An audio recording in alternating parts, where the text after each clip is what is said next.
Ya baik, selamat datang kembali di channel Tanya Soal, di mana di video kali ini kita akan lanjutkan lagi pembelajaran dan pembahasan soal-soal kita untuk latihan soal akhir bab 1 untuk IPA Fisika kelas 10, di mana video ini bisa kamu akses dan kamu pelajari. Dan bila kamu baru pertama kali join dengan channel ini, kamu bisa klik link yang ada di deskripsi untuk mendapatkan pembahasan soal-soal sebelumnya, dan pastikan kamu juga like dan subscribe sehingga kamu tidak ketinggalan dengan update video terbaru dari kita. Kita akan mulai pembahasan soalnya. Kita mulai dari soal pertama.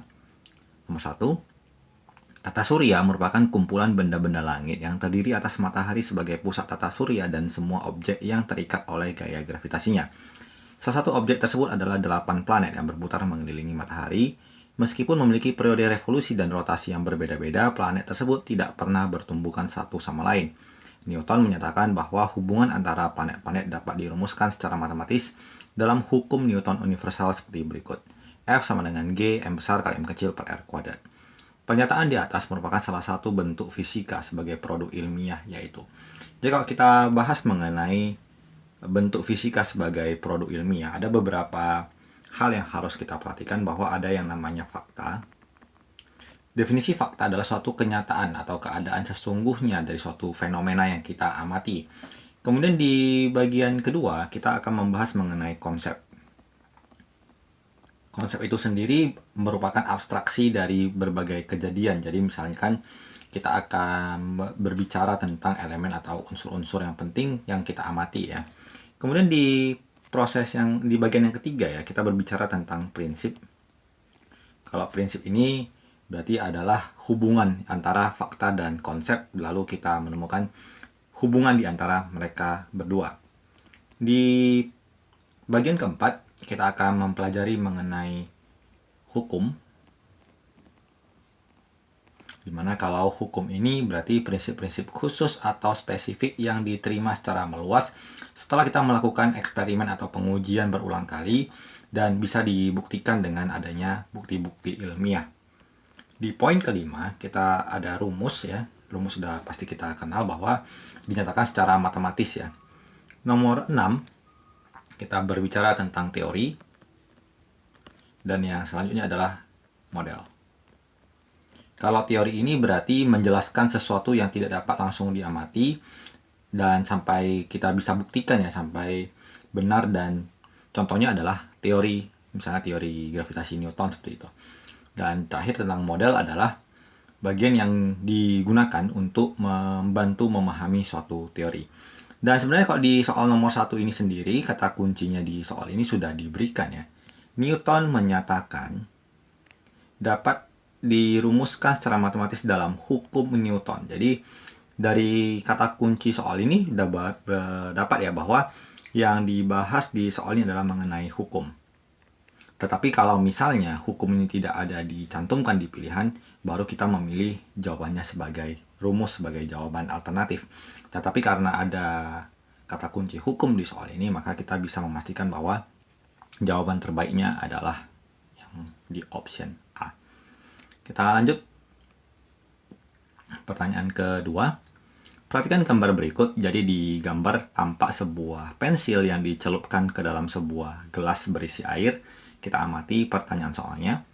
Ketika pensil dimasukkan ke dalam gelas berisi air bening, maka pensil tersebut akan terlihat seakan-akan patah seperti gambar di atas. Peristiwa tersebut merupakan salah satu penerapan hakikat fisika sebagai. Nah, di sini kita berbicara tentang hakikat ilmu fisika tentunya. Di mana hakikat ilmu fisika itu ada beberapa ya. Yang poin pertama adalah sebagai produk. Yang kedua adalah sebagai proses. Dan yang ketiganya adalah sebagai sikap. Fisika sebagai produk tadi sudah kita bahas di pertanyaan nomor 1 ya. Di pertanyaan nomor 1 itu tadi produk meliputi beberapa langkah, tadi beberapa item ya, seperti tadi ada rumus, hukum, prinsip, fakta dan sebagainya. Kemudian proses itu berkaitan dengan metodologi ilmiah, dan sikap ini berhubungan dengan hal-hal yang atau sikap-sikap yang perlu dimiliki oleh seorang peneliti. Kalau kita perhatikan di soal ini tidak ada pembahasan, tidak ada kata kunci yang berhubungan dengan proses maupun sikap. maka kita pilih jawabannya adalah sebagai hakikat fisika, sebagai produk, di mana kita melihat bahwa ada sebuah fakta atau fenomena yang kita amati, bahwa pensil yang kita celupkan ke dalam gelas yang berisi air tampak seolah-olah patah, walaupun belum dibahas apa penyebabnya. Tetapi ada suatu fenomena yang kita amati dan menimbulkan rasa penasaran untuk melakukan eksperimen mengapa hal ini terjadi. Kita lanjut ke soal nomor 3. Seorang ilmuwan melakukan eksperimen hingga ratusan kali, sehingga akhirnya mendapatkan suatu produk yang bermanfaat bagi kehidupan sehari-hari. Pernyataan tersebut merupakan hakikat ilmu fisika sebagai A. Proses, B. Konsep, C. Sikap, D. Produk, E. Metode. Jadi, hakikat fisika ada yang sebagai produk, kemudian ada yang sebagai proses, dan ada yang sebagai sikap. Kita perhatikan bahwa seorang ilmuwan melakukan eksperimen hingga ratusan kali. Ini berhubungan dengan rasa gigih dan pantang menyerah, maka ini berhubungan dengan sikap ya. Jadi jawabannya adalah yang di option C. Kita lanjut ke pembahasan di soal selanjutnya. Soal nomor 4. Nana dan 3 orang temannya melakukan pengamatan terhadap hubungan kadar garam dengan titik di air. Setelah melakukan pengamatan, mereka mendapatkan hasil pengamatan yang tidak sesuai dengan hipotesis awal. Setelah berdiskusi, mereka memutuskan untuk tetap menuliskan hasil pengamatan sesuai dengan fakta yang diperoleh, yang disertai dengan alasan-alasan logis mengapa hal tersebut dapat terjadi. Sikap Nana dan teman-teman kelompoknya menunjukkan sikap ilmiah, yaitu kata kunci di soal ini adalah mereka memutuskan untuk tetap menuliskan hasil pengamatan sesuai dengan fakta yang diperoleh. Ini berarti memiliki sifat yang disebut dengan kejujuran. Jadi kita pilih jawabannya adalah option D. Kita lanjut di pembahasan soal selanjutnya. Soal nomor 5. Perhatikan pernyataan berikut. 1. Memiliki keyakinan bahwa semua penelitian yang dilakukan akan selalu berhasil. Nomor 2. Melakukan pengujian hipotesis secara matematis. 3. Menuliskan hasil penelitian hanya sesuai dengan teori yang sudah ada. 4. Menuliskan hasil penelitian sesuai dengan hasil eksperimen yang telah dilakukan. Kita perhatikan di option nomor 1. Memiliki keyakinan bahwa semua penelitian dilakukan akan selalu berhasil. Ini berkaitan dengan suatu sikap yang dinamakan sikap optimis ya, yakin akan keberhasilan. Dimana kalau misalnya menemui kegagalan, kita lakukan lagi pengujian, kita teliti di mana hal-hal yang menyebabkan kegagalan, kita perbaiki variabel-variabel yang terjadi, dan kita lakukan lagi pengujian dengan harapan bahwa di pengujian selanjutnya kita akan melakukan hal yang bisa membuahkan hasil. Poin nomor 2, melakukan pengujian hipotesis secara matematis. Ini berhubungan dengan sikap kritis dan analitis tentunya, di mana kita melakukan perhitungan-perhitungan untuk menguji data yang sudah kita peroleh. Nomor 3, menuliskan hasil penelitian hanya sesuai dengan teori yang sudah ada. Ini salah ya, karena kita menuliskan hasil eksperimen sesuai dengan hasil percobaan. Itu disebut dengan sikap jujur. Jadi kalau kita melakukan hasil penelitian, yang kita laporkan itu sesuai dengan apa yang kita dapatkan, bukan berdasarkan teori-teori yang sudah ada. Jadi kalau misalnya kita melakukan percobaan dan hasilnya tidak sesuai, tetap kita tuliskan apa yang sudah kita peroleh dan kita bahas apa yang terjadi selama proses yang kita lakukan yang mungkin menimbulkan kesalahan sehingga tidak sesuai dengan teori yang sudah ada. Tetapi kita harus jujur menuliskan fakta-fakta yang terjadi. Poin nomor 4. Menuliskan hasil penelitian sesuai dengan hasil eksperimen yang telah dilakukan. Ini sama dengan poin yang ketiga, berkaitan dengan sifat jujur. Jadi jawaban yang benar adalah poin 1, poin 2, dan poin 4. Poin 3 salah, poin 3 salah, 3 salah, dan jawaban yang terbaik adalah 1, 2, 4. Tetapi yang paling mencakup di antara poin C dan E adalah kita pilih yang poin C sebagai jawaban terbaik dari berbagai pilihan yang ada. Kita lanjut di pembahasan soal selanjutnya. Soal nomor 6. Kita perkecil dulu layarnya, kita sesuaikan supaya bisa muncul keseluruhannya. Ya, soal nomor 6. Salsa akan mengamati pengaruh massa jenis suatu zat cair terhadap gaya apung yang dialami. Perhatikan pernyataan berikut. 1. Mengetahui tujuan percobaan yang akan dilakukan. 2. Mempelajari terlebih dahulu materi hukum Archimedes sebelum percobaan. 3. Mempersiapkan tabung reaksi dan jenis fluida yang akan digunakan. 4. Melakukan percobaan sesuai dengan langkah kerja. 5. Memasukkan beberapa jenis fluida yang telah disiapkan untuk mengetahui perbandingan gaya apung yang dialami fluida. 6. Merumuskan bahwa gaya apung dipengaruhi oleh massa jenis benda. 7. Menuliskan simpulan hasil percobaan yang telah dilakukan. Jadi, urutan langkah-langkah yang harus Salsa lakukan sebelum memulai eksperimen adalah, jadi kata kuncinya adalah yang kita lakukan sebelum memulai eksperimen. Jadi, dalam melakukan percobaan, kita dibagi menjadi 3 fase ya. Yang fase pertama adalah persiapan. Kemudian ini ketika kita melakukan eksperimen. Dan yang berikutnya adalah kita menyusun laporan. Jadi yang kita lakukan pada fase eksperimen adalah melakukan sesuai dengan apa yang tertulis di prosedur. Misalnya, langkah pertama, campurkan bahan ini dan bahan ini. Itu namanya disebut dengan prosedur. Kemudian yang dibahas di laporan adalah hasilnya. Kemudian rumusannya.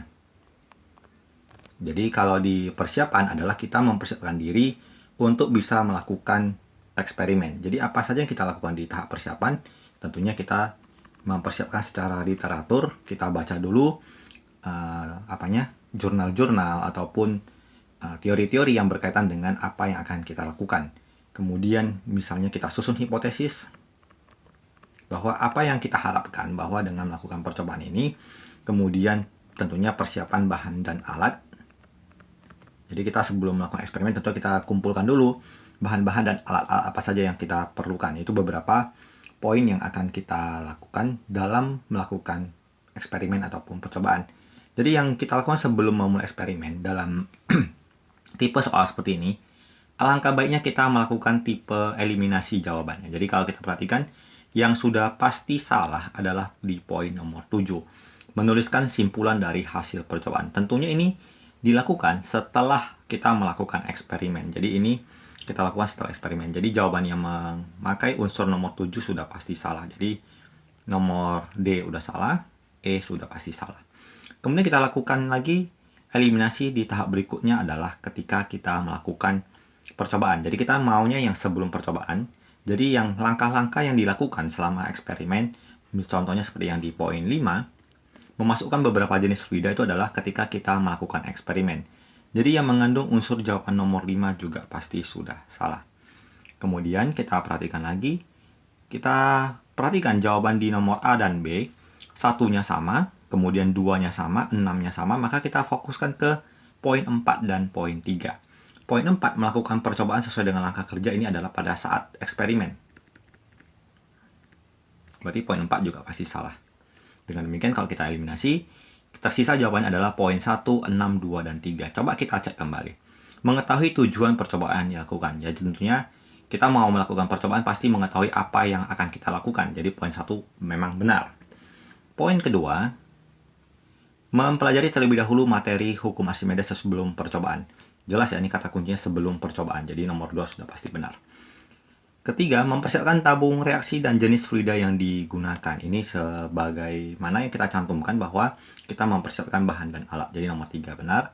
Nomor 6, merumuskan bahwa gaya apung dipengaruhi oleh massa jenis benda.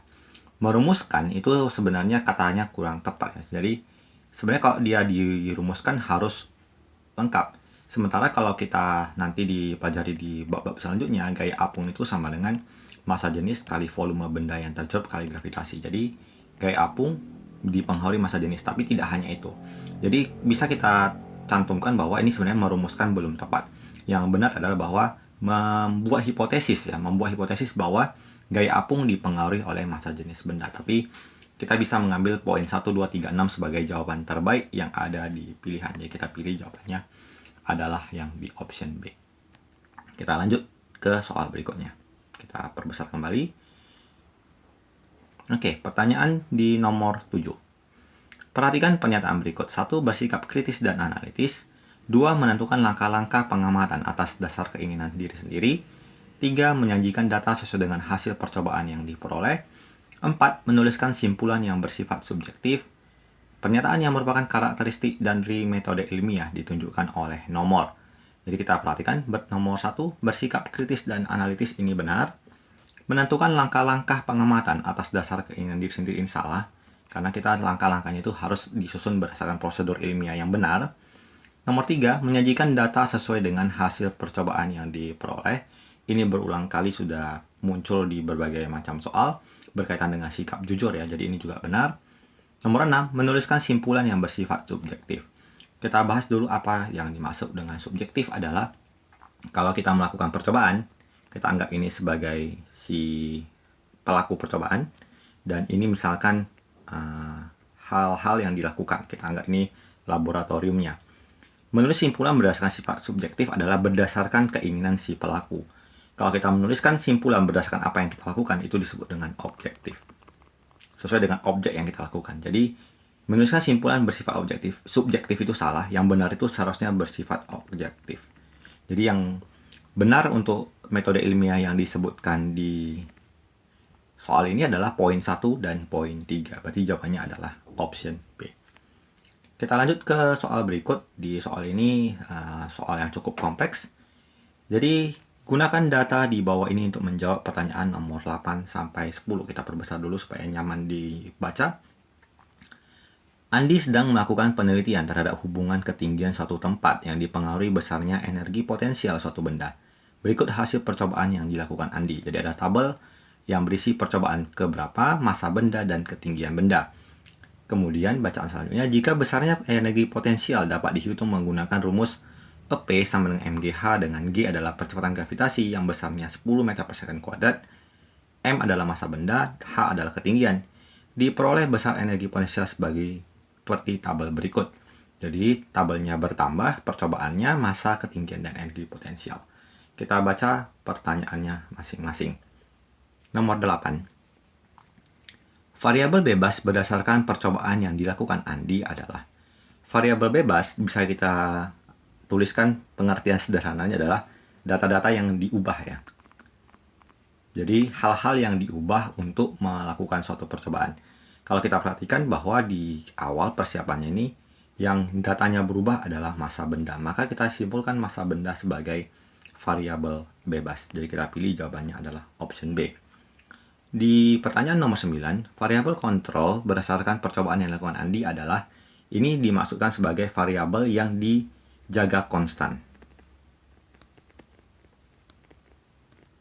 Jadi kalau kita perhatikan bahwa yang dijaga konstan pertama adalah ketinggian, kemudian kita gunakan nilai gravitasinya konstan 10. Artinya kalau kita melakukan percobaan, kita harus lakukan di tempat yang sama. Karena kita tahu bahwa nilai gravitasi bisa berbeda di berbagai tempat ya. Misalkan ini bumi, ada yang di permukaan laut, ada di daerah ketinggian gunung. Ini akan memiliki nilai gravitasi yang sedikit berbeda, tidak banyak tetapi secara matematis memiliki nilai yang berbeda. Jadi kita tidak boleh melakukan misalnya ketika percobaan 1 kita lakukan misalnya di Indonesia, percobaan kedua kita nggak sempat lakukan, lalu kita lakukan di tempat lain, misalnya di daerah kutub, atau misalnya kita lebih ekstrim ke Gunung Himalaya seperti itu, tentunya memiliki nilai percepatan gravitasi yang berbeda. Jadi kita harus jaga konstan supaya nilai G-nya tetap bernilai 10. Jadi kita jaga adalah ketinggian dan juga percepatan gravitasi. Dan kalau kita perhatikan, jawaban yang paling tepat sebenarnya, kalau kita perhatikan, energi potensial ini bukan, massa dan percepatan gravitasi kurang tepat. Ada ketinggian, ada percepatan gravitasi. Dan karena di soal ini ya kita asumsikan lah ya bahwa dia melakukan penelitian di tempat yang sama, di sekolah misalnya, maka udah otomatis percepatan gravitasinya itu sama. Sehingga kalau kita mau jaga, yang bisa kita lakukan adalah menjaga nilai ketinggiannya, kita lakukan tetap 5 meter. Oke, kita lanjut ke soal nomor 10. Variabel terikat berdasarkan percobaan yang dilakukan Andi adalah. Variabel terikat adalah variabel yang dihasilkan oleh hasil pengujian. Jadi yang tadi ini adalah variabel bebas, ketinggian benda adalah variabel kontrolnya, maka energi potensial sebagai variabel terikat. Jadi jawabannya adalah yang di option A. Jadi demikian pembahasan yang kita bisa lakukan untuk latihan soal akhir bab ini dari nomor 1 sampai nomor 10, dan akan kita lanjutkan lagi pembahasan di soal-soal berikutnya pada video selanjutnya. Jadi seperti yang kita ingatkan, pastikan kamu like dan subscribe sehingga tidak ketinggalan lagi dengan update video selanjutnya. Semoga bermanfaat, sampai jumpa di video berikutnya.